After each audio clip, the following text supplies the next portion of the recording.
अनिरुद्ध और छोटी झनक का इमोशनल मिलन। बोस हाउस के उस आलीशान हॉल में जहां अक्सर तानों और साजिशों का शोर गूंजता था, आज वहां एक ऐसी खामोशी छाने वाली है जो तूफान के आने का नहीं बल्कि तबाही मचने का संकेत है।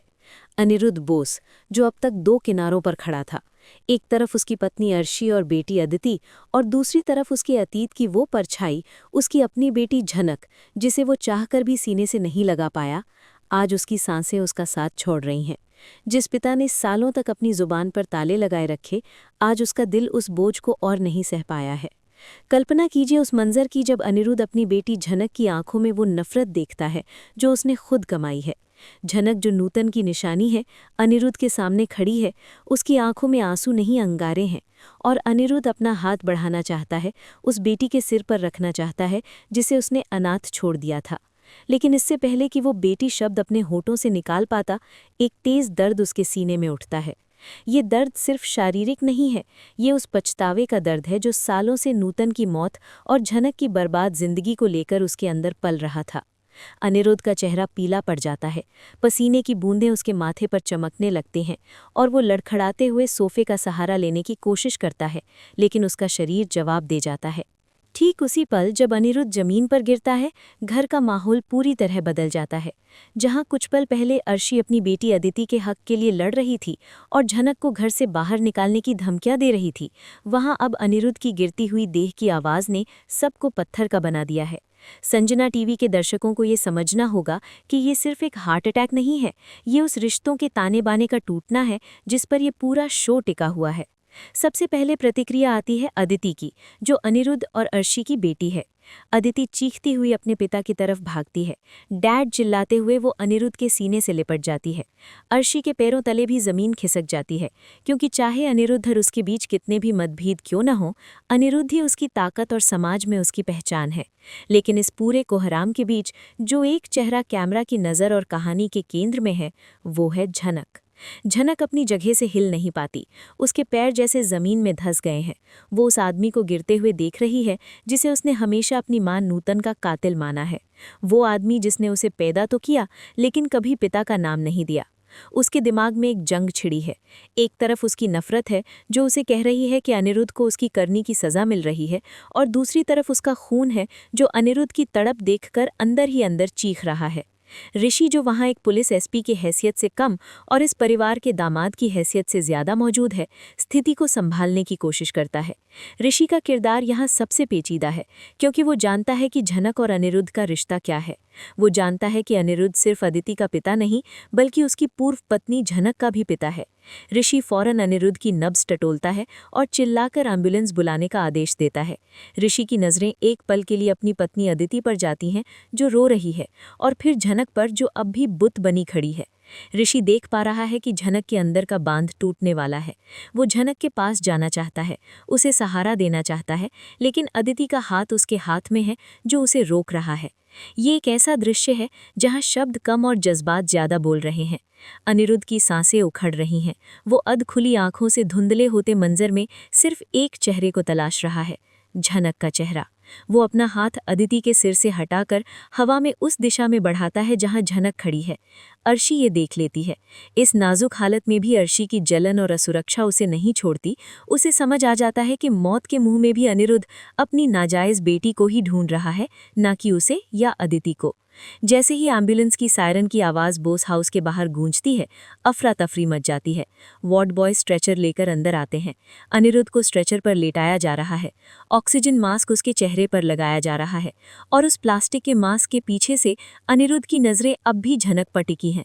उसकी आंखों से एक आंसू लुढ़क पर कान के पास गिरता है। ये वो पल है जब झनक का संयम डोलने लगता है। वो अनिरुद्ध के उस कांपते हाथ को देखती है जो स्ट्रेचर से नीचे लटक रहा है। ये वही हाथ है जिसने कभी उसकी मां नूतन का हाथ छोड़ा था, लेकिन आज वो हाथ मदद की भीख मांग रहा है, माफी की भीख मांग रहा है। संजना टीवी पर हम हमेशा इमोशंस की गहराई में जाते हैं, और यहाँ झनक के दिल में जो तूफान है वो किसी सुनामी से कम नहीं है। क्या उसे आगे बढ़ना चाहिए? क्या उसे उस पिता का हाथ थामना चाहिए जिसने कभी उसे स्वीकार नहीं किया, या उसे अपनी नफरत पर कायम रहना चाहिए? जब स्ट्रेचर को बाहर ले जाया जाने लगता है तो अनजाने में ही सही झनक के कदम आगे बढ़ते हैं। वो खींची चली जाती है उस एम्बुलेंस की तरफ। अर्शी उसे धक्का देकर एम्बुलेंस में बैठने की कोशिश करती है। अदिति भी रोते हुए चढ़ जाती है, लेकिन ऋषि जो जानता है कि अनिरुद्ध को इस वक्त किसकी सबसे ज्यादा जरूरत है, वो एक मूक दर्शक नहीं बना रह सकता। हॉस्पिटल के रास्ते में एम्बुलेंस के अंदर का माहौल दम घोटने वाला है। एक तरफ अर्शी है जो अनिरुद्ध का हाथ अपने हाथ में लेकर उसे होश में लाने की कोशिश कर रही है, दूसरी तरफ अदिति है जो बुरी तरह रो रही है। ऋषि अपनी गाड़ी में एम्बुलेंस के पीछे है, लेकिन झनक को अर्शी ने एम्बुलेंस में नहीं चढ़ने दिया, इसलिए वो ऋषि की गाड़ी में पिछली सीट पर बैठी है। ऋषि रियर व्यू मिरर से झनक को देख रहा है। झनक की आंखों से एक भी आंसू नहीं गिरा है, लेकिन उसका चेहरा बता रहा है कि वो अंदर से मर रही है। वो अपने दोनों हाथों को कसकर भींचे हुए है, इतना कसकर के उसके नाखून हथेलियों में चुभ रहे हैं। उसे अपनी माँ नूतन की याद आ रही है। नूतन ने मरते वक्त कहा था कि अनिरुद्ध बुरा इंसान नहीं है, बस हालात का मारा है। आज जब हालात ने अनिरुद्ध को मौत के दरवाजे पर खड़ा कर दिया है, तो झनक को अपनी माँ की वो बातें याद आ रही हैं। क्या उसकी माँ चाहती थी कि झनक अपने पिता को माफ कर दे? ऋषि गाड़ी चलाते हुए सोच रहा है कि अगर अनिरुद्ध को कुछ हो गया तो झनक पूरी जिंदगी इस पछतावे में जिएगी कि उसने अपने पिता को आखिरी वक्त में पापा नहीं कहा। ऋषि जानता है कि झनक ऊपर से कितनी भी कठोर क्यों ना हो, अंदर से वो वही नाजुक लड़की है जिसे प्यार की जरूरत है। हॉस्पिटल पहुंचते ही अनिरुद्ध इमरजेंसी वार्ड में शिफ्ट किया जाता है। डॉक्टरों की टीम चारों तरफ से उसे घेर लेती है। बाहर कॉरिडोर में बोस परिवार का ड्रामा शुरू हो चुका है। अर्शी डॉक्टरों पर चिल्ला रही है, वीआईपी ट्रीटमेंट की मांग कर रही है, अपनी दौलत और पावर का रौम झाड़ रही है, लेकिन मौत न दौलत देखती है न पावर। डॉक्टर साफ कह देते हैं कि अनिरुद्ध की हालत बहुत क्रिटिकल है, अगला 1 घंटा बहुत महत्वपूर्ण है। मैसिव कार्डियक अरेस्ट शब्द सुनते ही अदिति जमीन पर गिर जाती है। ऋषि उसे संभालता है, लेकिन झनक आईसीयू के कांच के दरवाजे से दूर दीवार के सहारे खड़ी है। उसकी नजरें उस लाल बत्ती पर टिकी हैं जो उसके पिता की धड़कनों के साथ जल बुझ रही है। यहाँ संजना टीवी के नजरिए से देखें तो ये सिर्फ एक मेडिकल इमरजेंसी नहीं है, ये नियति का खेल है। जिस पिता ने समाज के डर से झनक को अपनी बेटी मानने से इनकार किया, आज वही पिता अपनी जान की बाजी लगाकर शायद झनक के मुंह से पापा सुनने का इंतजार कर रहा है। अनिरुद्ध बेहोशी की हालत में भी बड़बड़ा रहा है। नर्स बाहर आती है और पूछती है, पेशेंट बार बार किसी झनक का नाम ले रहे हैं, कौन है झनक? बुलाइए, शायद उनकी आवाज से पेशेंट रिस्पॉन्ड करे। ये सुनना था कि अर्शी का गुस्सा 7वें आसमान पर पहुंच जाता है। वो नर्स पर भड़क उठती है, मेरा पति बेहोशी में क्या बकवास कर रहा है, इसका मतलब ये नहीं कि आप उस लड़की को अंदर जाने देंगी। मैं उनकी पत्नी हूं, मैं जाऊंगी अंदर। लेकिन ऋषि बीच में आता है। वर्दी का रौब और एक दामाद का हक दोनों का इस्तेमाल करते हुए वो अर्शी को रोकता है। ऋषि की आंखों में वो सख्ती है जो एक एसपी में होती है। वो साफ शब्दों में कहता है, अर्शी माँ, ये जिद का वक्त नहीं है। अगर अनिरुद्ध अंकल झनक को बुला रहे हैं तो मेडिकल साइंस भी यही कहता है कि जिससे पेशेंट का इमोशनल अटैचमेंट हो, उसकी मौजूदगी जान बचा सकती है। अर्शी हैरान है कि उसका दामाद, जो अब अदिति का पति है, वो उस लड़की की तरफदारी कर रहा है जो उसकी एक्स वाइफ है। अदिति भी ऋषि को अविश्वास से देखती है। ऋषि, तुम डैड के पास उस लड़की को जाने दोगे जिसकी वजह से डैड को हार्ट अटैक आया है? यहाँ कहानी एक नया मोड़ लेती है। ऋषि अदिति की आंखों में देखता है और कहता है, अदिति, डैड को हार्ट अटैक झनक की वजह से नहीं, बल्कि उस सच के बोझ की वजह से आया है जिसे उन्होंने सालों से छुपाया है। उन्हें अभी तुम्हारी या मेरी नहीं, अपनी उस बेटी की जरूरत है जिसे उन्होंने कभी प्यार नहीं दिया। ऋषि का ये इशारा काफी है ये समझाने के लिए कि अब सच की परतें खुलने वाली है। झनक ये सब सुन रही है। नर्स की बात ने उसके कानों में पिघला हुआ सीसा डाल दिया है। अनिरुद्ध मौत से लड़ते हुए भी उसका नाम ले रहा है। क्यों? क्या अब उसे अपनी गलती का एहसास है या ये भी कोई दिखावा है? झनक के कदम भारी हो गए हैं। ऋषि उसके पास आता है, उसका हाथ नहीं पकड़ता क्योंकि अब रिश्ते बदल चुके हैं, लेकिन अपनी आवाज से उसे सहारा देता है। झनक, जाओ, अंदर जाओ। अगर आज तुम अंदर नहीं गई तो शायद तुम खुद को कभी माफ नहीं कर पाओगी। तुम्हारी माँ नूतन भी यही चाहती होंगी। नूतन का नाम सुनते ही झनक की आंखों से जो आंसुओं का बांध अब तक रुका हुआ था वो छलक पड़ता है। वो कांपते कदमों से आईसीयू के दरवाजे की तरफ बढ़ती है। अर्शी उसे रोकने के लिए आगे आती है, लेकिन ऋषि अर्शी के सामने दीवार बनकर खड़ा हो जाता है। ये एक प्रतीकात्मक दृश्य है। कानून अब सच्चाई के रास्ते के कांटों को हटा रहा है। झनक दरवाजे को धक्का देती है और आईसीयू की ठंडी हवा उसे अपने आगोश में ले लेती है। अंदर का सन्नाटा बाहर के शोर से कहीं ज्यादा डरावना है। मशीनों की बीप बीप बीप आवाज ही वहां गूंज रही है। आईसीयू के उस ठंडे और निर्जीव कमरे में घुसते ही झनक को ऐसा महसूस होता है जैसे उसने किसी दूसरी दुनिया में कदम रख दिया हो।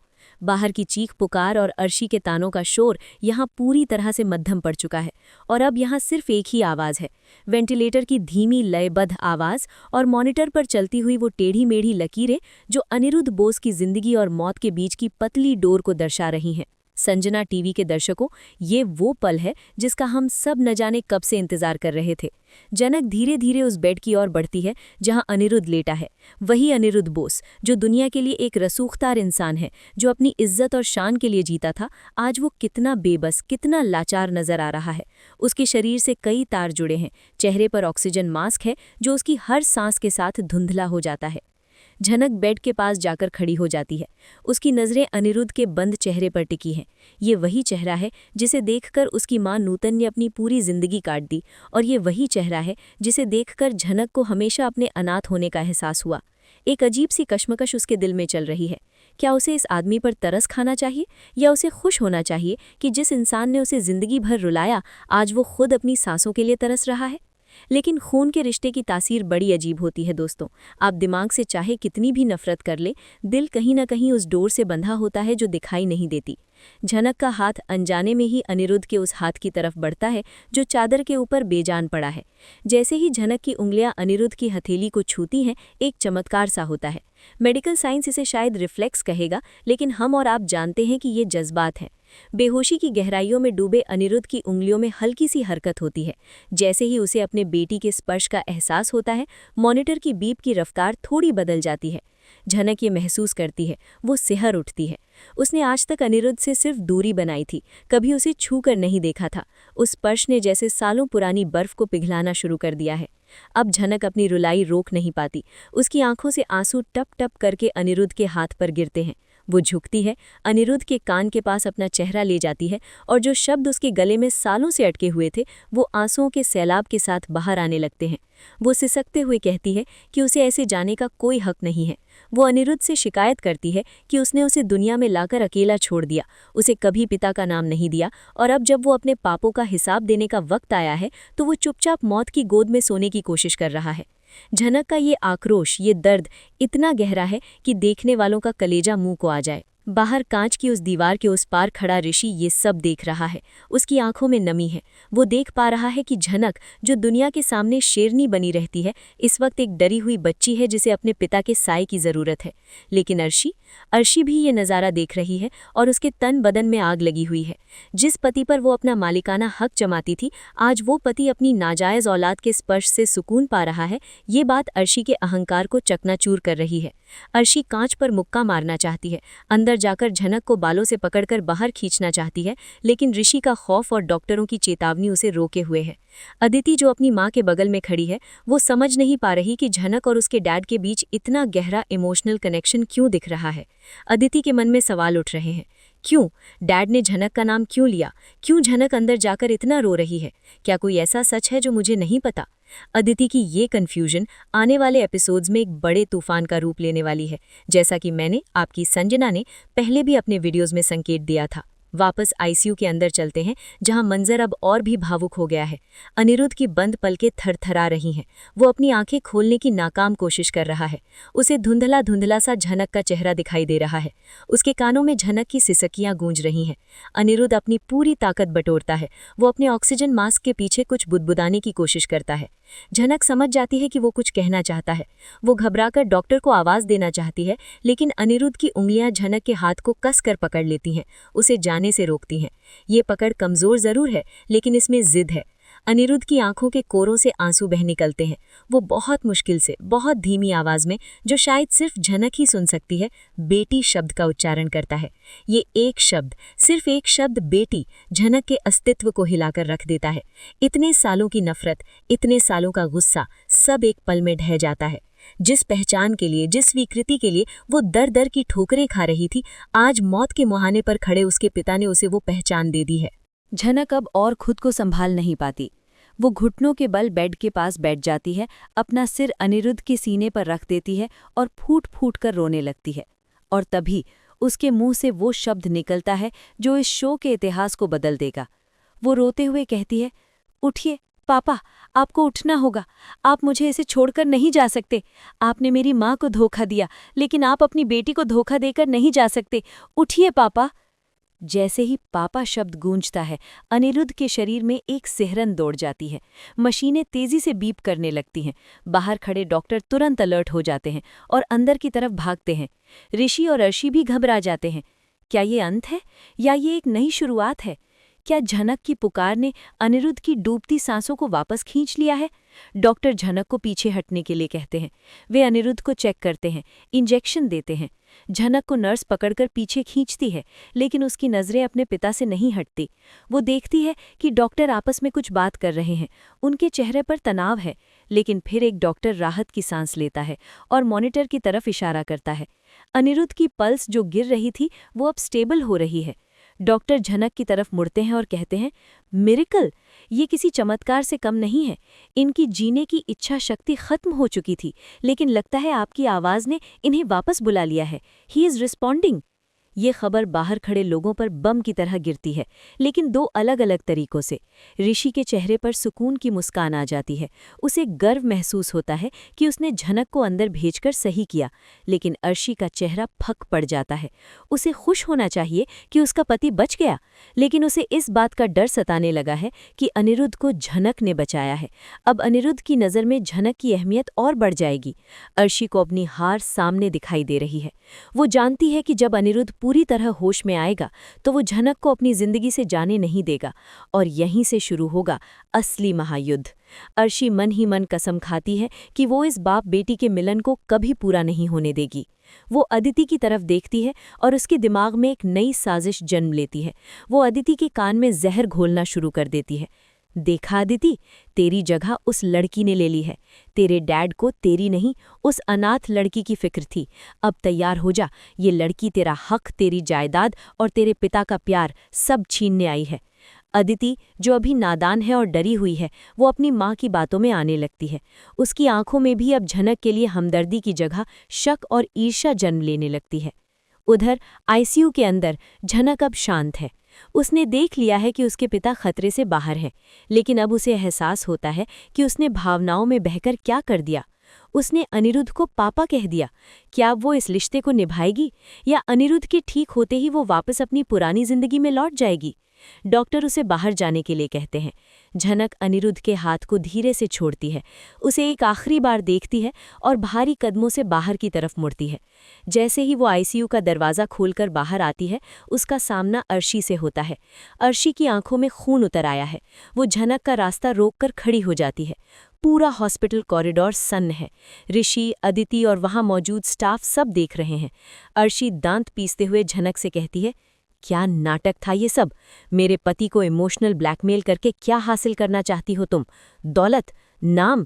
याद रखना, अनिरुद्ध की जान बची है, इसका मतलब ये नहीं कि तुम इस घर का हिस्सा बन गई हो। तुम कल भी एक गंध थी और आज भी एक गंध हो, जिसे मैं अपनी जिंदगी से साफ करके रहूंगी। संजना टीवी के दोस्तों, अर्शी को लगा था कि झनक हमेशा की तरह उसकी बात सुनकर चुप रह जाएगी या रोने लगेगी, लेकिन आज झनक बदल चुकी है। आज उसने मौत को करीब से देखा है। आज उसने अपने पिता को पाया है। झनक अपनी भीगी हुई पलकें उठाती है और सीधा अर्शी की आंखों में देखती है। उसकी आंखों में अब वो बेचारगी नहीं है, बल्कि एक आग है, नूतन की बेटी की आग। वो अर्शी के करीब जाती है और बहुत ही शांत लेकिन कड़ी आवाज में जवाब देती है। वो कहती है, मिसेस अर्शी बोस, आज तक मैं चुप थी क्योंकि मुझे लगता था कि मेरा कोई वजूद नहीं है, लेकिन आज उस कमरे के अंदर मैंने अपने वजूद को महसूस किया है। जिसे आप गंध कह रही हैं, उसी गंध ने आज आपके पति की जान बचाई है। और रही बात हक की, तो जो मेरा है उसे मुझसे कोई नहीं छीन सकता, ना आप और ना ही आपकी साजिशें। आज मैंने पापा को मौत से बचाया है, अब मैं उन्हें आपसे और आपकी नफरत से भी बचाऊंगी। झनक का ये नया रूप देखकर अर्शी हक्की बक्की रह जाती है। ऋषि के चेहरे पर हल्की सी मुस्कान आ जाती है। ये वही झनक है जिसे वो प्यार करता था, निडर और स्वाभिमानी। लेकिन अदिति को ये बर्दाश्त नहीं होता। वो आगे बढ़ती है और झनक पर हाथ उठाने की कोशिश करती है। तुम्हारी हिम्मत कैसे हुई मेरी मॉम से ऐसे बात करने की? लेकिन इससे पहले कि अदिति का हाथ झनक के गाल तक पहुंचता, एक मजबूत हाथ हवा में ही अदिति की कलाई पकड़ लेता है। और ये हाथ किसी और का नहीं बल्कि ऋषि का है। हॉस्पिटल के उस कॉरिडोर में सन्नाटा इतना गहरा है कि अगर सुई भी गिरे तो उसकी आवाज़ हथौड़े जैसी लगे। ऋषि का अदिति का हाथ थामना सिर्फ एक शारीरिक क्रिया नहीं है, बल्कि ये बोस परिवार के रिश्तों में आई उस दरार का प्रतीक है जो अब कभी नहीं भर पाएगी। अदिति अपनी आंखों में अविश्वास लिए अपने पति को देख रही है। उसे यकीन नहीं हो रहा कि उसका अपना पति एक पुलिस ऑफिसर होने के नाते नहीं, बल्कि झनक के रक्षक के रूप में उसके और उसकी मां के खिलाफ खड़ा हो गया है। ऋषि ने अदिति का हाथ झटकते हुए उसे पीछे किया। उसकी आंखों में वो गुस्सा था जो अदिति ने पहले कभी नहीं देखा था। संजना टीवी के दर्शकों, ये वो पल है जहां ऋषि ने अनजाने में ही सही अपनों पक्ष चुन लिया है। वो कड़े शब्दों में अदिति को चेतावनी देता है कि यहाँ हॉस्पिटल में तमाशा करने की जरूरत नहीं है, और झनक पर हाथ उठाना तो दूर, अगर किसी ने उसे उंगली भी दिखाई तो वो भूल जाएगा कि सामने उसकी पत्नी खड़ी है या कोई मुजरिम। ऋषि का ये रौद्र रूप देखकर अर्शी भी एक पल के लिए सहम जाती है। उसे अपने अतीत की परछाई ऋषि में दिखाई देने लगती है। जैसे सालों पहले अनिरुद्ध नूतन के लिए दुनिया से लड़ गया था, आज ऋषि झनक के लिए अपनी ही पत्नी के खिलाफ खड़ा हो गया है। इतिहास खुद को दोहरा रहा है और अर्शी को ये एहसास अंदर ही अंदर खाए जा रहा है। ऋषि की इस हरकत ने वहां मौजूद हर शख्स को हिलाकर रख दिया है। झनक, जो अब तक अपनी लड़ाई अकेले लड़ रही थी, उसे ऋषि की आंखों में वो पुराना अपनापन दिखाई देता है। लेकिन वो जानती है कि ये अपनापन अब उसके लिए हराम है, क्योंकि ऋषि अब उसकी बहन का पति है। एक अजीब सी कश्मकश और धर्म संकट का माहौल बन गया है। ऋषि झनक की तरफ मुड़ता है और उसे वहां से चलने का इशारा करता है। वो नहीं चाहता कि झनक यहाँ अर्शी और अदिति के जहरीले तानों के बीच और अपमानित हो। जैसे ही ऋषि और झनक एक साथ कॉरिडोर से बाहर की तरफ कदम बढ़ाते हैं, अर्शी और अदिति उन्हें जाते हुए देखते रह जाते हैं। ये दृश्य बहुत प्रतीकात्मक है। एक तरफ सत्ता और अहंकार खड़ा है और दूसरी तरफ सच्चाई और जज्बात साथ चल रहे हैं। अदिति का दिल ईर्ष्या की आग में जल रहा है। वो अपनी माँ अर्शी की तरफ मुड़ती है और रोते हुए कहती है, मॉम, आप सही थे, ये लड़की मेरा घर बर्बाद कर देगी। पहले डैड और अब ऋषि, सब उसकी तरफ जा रहे हैं। अर्शी अपनी बेटी के आंसू पोंछती है, लेकिन उसकी आंखों में आंसू नहीं, साजिश चमक रही है। वो कसम खाती है कि अनिरुद्ध के ठीक होते ही वो सबसे पहले वसीयत के कागजात तैयार करवाएगी और झनक को हमेशा के लिए उनकी जिंदगी से उखाड़ फेंकेगी, चाहे इसके लिए उसे साम दाम दंड भेद किसी का भी इस्तेमाल क्यों न करना पड़े। उधर हॉस्पिटल के बाहर ठंडी हवा के झोंके झनक के चेहरे को छू रहे हैं, लेकिन उसके अंदर जो तूफान उठा था वो अभी शांत नहीं हुआ है। ऋषि उसे गाड़ी तक छोड़ने आता है। दोनों के बीच कोई बातचीत नहीं होती, लेकिन खामोशी सब कुछ कह रही है। गाड़ी में बैठने से पहले झनक रुकती है और पीछे मुड़कर हॉस्पिटल की उस बिल्डिंग को देखती है जहां उसका पिता, उसका पापा, मौत को मात देकर वापस आया है। उसके दिल पर रखा हुआ सालों पुराना पत्थर आज हट गया है। उसने अनिरुद्ध को माफ कर दिया है। ये एहसास उसे हल्का कर रहा है, लेकिन साथ ही उसे डर भी लग रहा है। डर इस बात का कि जब अनिरुद्ध पूरी तरह होश में आएगा तो क्या समाज उसे स्वीकार करेगा? क्या वो अर्शी के बनाए चक्रव्यूह को तोड़ पाएगा? ऋषि, जो झनक के मन की उथल पुथल को समझ रहा है, दबी आवाज में उससे कहता है, तुमने आज जो किया उसके लिए बहुत हिम्मत चाहिए थी झनक। अंकल अब ठीक हो जाएंगे और मुझे यकीन है कि वो अब तुम्हें कभी खोना नहीं चाहेंगे। तुम अकेली नहीं हो। ऋषि के ये शब्द झनक के लिए मरहम का काम करते हैं। वो नम आंखों से ऋषि को धन्यवाद कहती है, सिर्फ आज के लिए नहीं, बल्कि हमेशा उसका साथ देने के लिए, चाहे हालात कैसे भी रहे हों। जैसे ही झनक वहां से विदा लेती है, कैमरा वापस आईसीयू के अंदर शिफ्ट होता है। अनिरुद्ध की हालत अब स्थिर है। डॉक्टर और नर्स अपना काम करके हट चुके हैं। बेहोशी की दवा का असर कम हो रहा है और अनिरुद्ध धीरे धीरे अपनी आंखें खोल रहा है। उसकी धुंधली नज़र सबसे पहले छत को देखती है और फिर वो अपना सिर घुमाकर उस कुर्सी को देखता है जहां कुछ देर पहले झनक बैठी थी। कुर्सी खाली है, लेकिन वहां हवा में अभी भी झनक की मौजूदगी का एहसास बाकी है। अनिरुद्ध के सूखे होठों पर एक हल्की सी, बहुत ही कमज़ोर मुस्कान तैर जाती है। उसे याद है, उसे सब याद है। उसे याद है कि उसकी बेटी आई थी। उसे याद है कि उसने उसे पापा पुकारा था। उसकी आंखों से फिर एक आंसू लुढ़कता है, लेकिन ये आंसू दुख का नहीं, सुकून का है। वो मन ही मन नूतन से बात करता है, नूतन, देखा तुमने, हमारी बेटी आई थी, उसने मुझे माफ कर दिया। अब मैं नहीं मर सकता, मुझे जीना होगा अपनी बेटी के लिए, उसे उसका हक दिलाने के लिए। अनिरुद्ध की मुट्ठी भिंच जाती है। ये संकेत है संजना टीवी के दर्शकों के लिए कि आने वाले एपिसोड्स में हम एक नए अनिरुद्ध बोस को देखेंगे। एक ऐसा अनिरुद्ध जो अब अर्शी की कठपुतली नहीं होगा, बल्कि एक पिता बनकर दहाड़ेगा। कहानी का अंत एक सस्पेंस के साथ होता है। रात हो चुकी है, बोस हाउस में अर्शी अपने कमरे में बैठी है। उसके सामने वकील बैठा है। वो अनिरुद्ध की बीमारी का फायदा उठाकर पावर ऑफ अटर्नी अपने नाम करवाने की कागजी कार्यवाही समझ रही है। तभी अदिति कमरे में आती है। उसका चेहरा उतरा हुआ है। वो अर्शी को बताती है कि उसने ऋषि के फोन में कुछ देखा है, शायद कॉल लॉग या मैसेज, जो साबित करता है कि ऋषि पिछले कई दिनों से गुप्त रूप से झनक के संपर्क में था। ये खुलासा अर्शी के लिए तुरुप का इक्का बन जाता है। वो मुस्कुराती है, एक शैतानी मुस्कान। तो ऋषि भी डबल गेम खेल रहा है। बहुत अच्छे। अब हम इसी बात का इस्तेमाल करके ऋषि और झनक को हमेशा के लिए अलग कर देंगे और अनिरुद्ध की नज़र में उन्हें गिरा देंगे। स्क्रीन पर अर्शी का चेहरा जूम होता है और बैकग्राउंड में एक सस्पेंस भरा म्यूजिक बजता है, जो आने वाले महायुद्ध का शंखनाद है। तो दोस्तों, ये था हमारा आज का संजना टीवी स्पेशल अपडेट और विश्लेषण। आज के एपिसोड ने ये साबित कर दिया है कि खून के रिश्ते कागज के रिश्तों से कहीं ज्यादा गहरे होते हैं। झनक और अनिरुद्ध का मिलन सिर्फ एक इमोशनल सीन नहीं था, बल्कि ये शो की दिशा बदलने वाला टर्निंग पॉइंट है। अब सवाल ये है कि क्या अनिरुद्ध घर लौटते ही झनक को बोस हाउस ले आएगा? क्या अदिति अपने पति ऋषि को वापस पाने के लिए विलन बन जाएगी? और सबसे बड़ा सवाल, क्या अर्शी की साजिशें एक बाप बेटी के प्यार को हरा पाएंगी? मुझे कमेंट सेक्शन में ज़रूर बताएं कि आपको क्या लगता है, क्या झनक को अनिरुद्ध को माफ़ करके सही किया? और हाँ, अगर आप भी चाहते हैं कि ऋषि और झनक एक हो जाएं, तो इस वीडियो को लाइक ज़रूर करें। मैं हूं आपकी होस्ट संजना और मैं जल्द ही लौटूंगी शो की अगली बड़ी अपडेट और गॉसिप के साथ। तब तक के लिए देखते रहिए संजना टीवी और अपना ख्याल रखिए। Good bye.